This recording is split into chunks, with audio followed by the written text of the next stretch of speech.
Russian state news agency TASS called the pogrom at Makhachkala airport a protest against hostilities in Israel, and political scientist Mikhail Vinogradov, a frequent guest on Russian talk shows, said that the events in Dagestan were a manifestation of nationalism which could not be stopped because of the machinations of Ukrainians and Jews. But propagandists sitting in Ostankino TV studios forgot to mention that anti-Semitic actions and pogroms in Russia are the result of their own propagandists' work. Russian state authorities repeatedly made anti-Semitic statements long before Hamas invaded Israel. In recent weeks, however, propaganda has openly declared that Israel is Russia's enemy. This has led to an outbreak of anti-Semitism in Federation. Experts say residents of Cherkessk demanded the eviction of Jews from the region.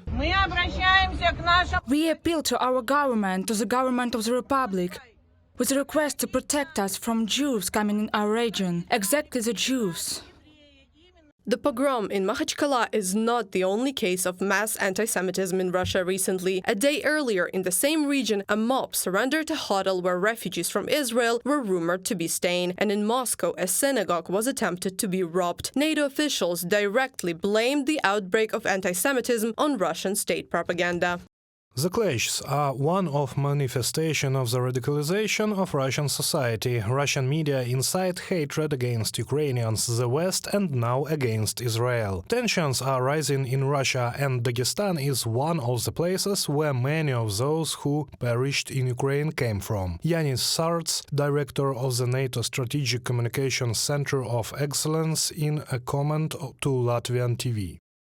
Moscow keeps silent about the real reasons of the clashes, so expecting any serious steps to resolve this problem is worthless, experts believe. In fact, Makhachkala repeated the story of Prigozhin's mutiny in June, when an army of many thousands of mercenaries openly marched towards Moscow.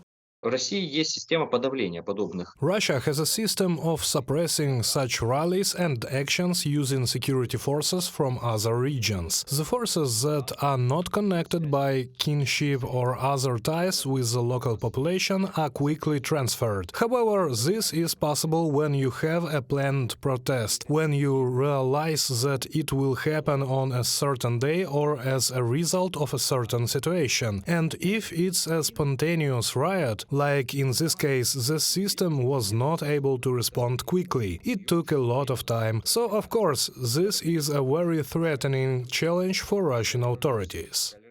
It is noteworthy that back in 2016, Putin urged Jews to flee anti-Semitism and come to Russia. And now many Ukrainian and Western analysts conclude that Russia is entering a new era of Black 100 pogroms. Reported by Anastasia Tarnavska, Danila Kobza, UATV News.